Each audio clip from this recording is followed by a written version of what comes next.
Other things that wouldn't have happened if Trump actually was in his rightful place back in 2020 were, all these people coming through our border. That wouldn't have happened either. So the fact that we have that happening back then is what is causing us to have to do the mass deportations now. And I absolutely love seeing all of this happen.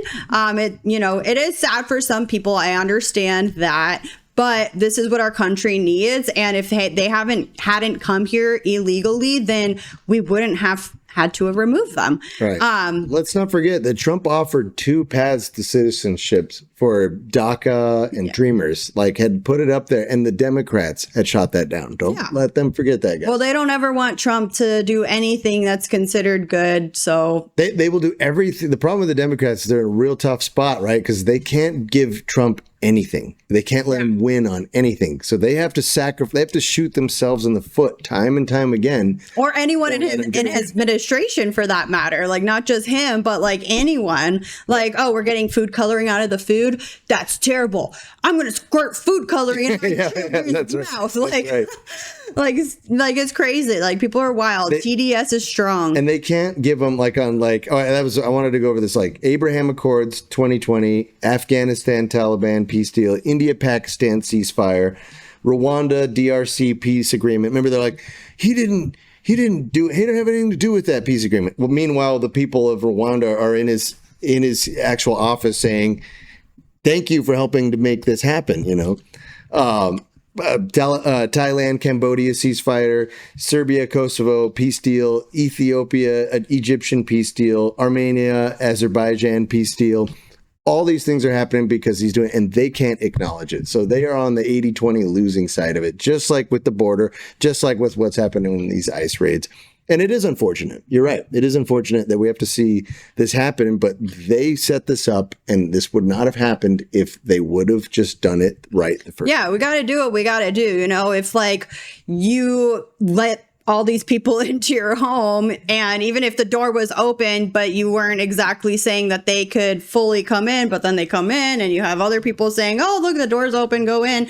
Eventually you're going to have to kick these people out, right? You can't just host everyone forever. And when it comes to countries, we have laws. And so they actually have broken the law and they are illegally here.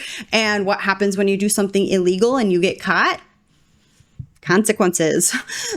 So that's what we're seeing now is the consequences of those actions. And it's getting pretty heated. This was a recent one that just happened in California. People kind of are going crazy. Law and order.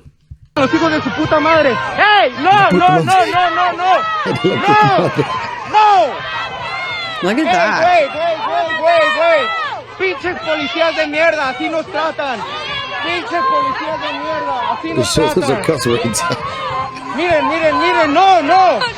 Hijos de su puta madre. Pinches vendidos, son unos pinches vendidos. Honestly, arrest all those people for, interrupting, trying to stop this. Son unos pinches vendidos y que salgan su cara. Sí, que salga su cara. Son unos pinches vendidos, no mames. ¿Es un paintball gun? A nosotros son los que nos tienen que proteger. ¿Vieron que de la nada empezaron a tirarnos?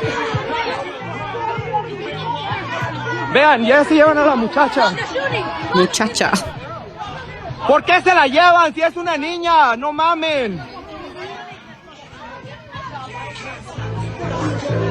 You need to... Yeah. That's happening. And I support it. Yeah. I know it's kind of hard to watch sometimes because you don't really want to see people fighting each other and getting this, but this is what's necessary. And honestly, anybody throwing stuff at the cops and ICE and whatever they were doing, they should all be arrested. I'd just like to remind people, we don't have to, like you said, take joy in seeing families separated and people being ripped from their lives. I mean, it's still their life that they were leading. And they might have been, let's take the example of somebody being I'm just a guy. I came in illegally and I've been working here illegally and I've got a family and all that. I follow the law and the rules. Except the original. Right.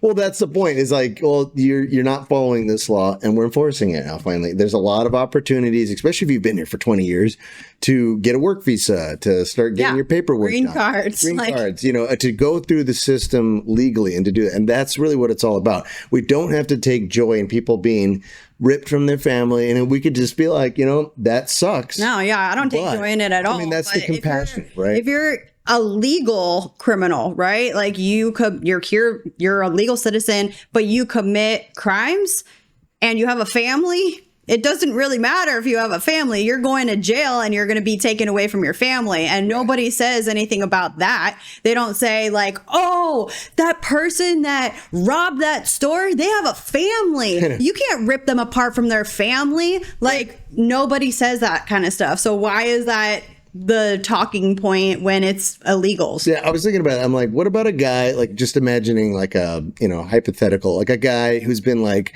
ripping off big corporations, like stealing like millions of dollars from like some, you know, from Monsanto or something like that, saying somehow they've been like ripping off millions of dollars from Monsanto and like Robin Hooding it, right? Like giving money to the poor. And if you like looked at it like, I mean, it would be cool, but it's still a crime. Right.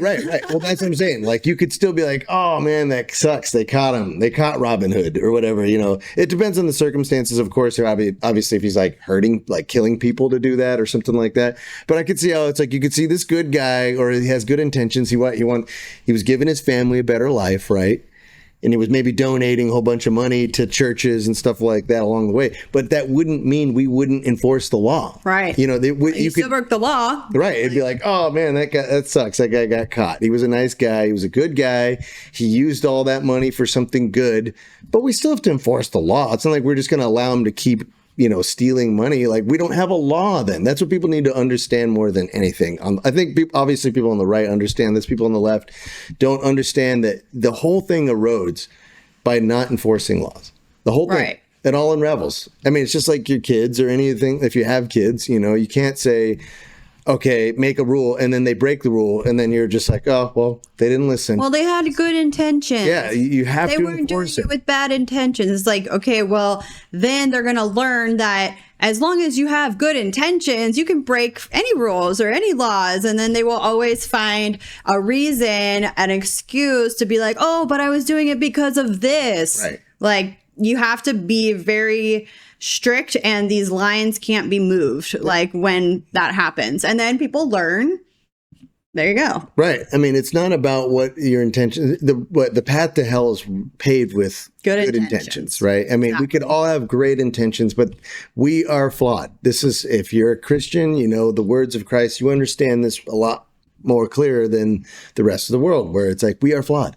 That's why we have laws. That's why we have rules, to help us to stay in alignment with what works, with what's true. And what's true is what's God's law. God's law works, and we have to stay in alignment with that. We can't decide to pick and choose which part of the Bibles we want to use. Well, I like this one, but I don't like that one. And you see how quickly everything falls apart. Everything falls apart if we don't stay consistent.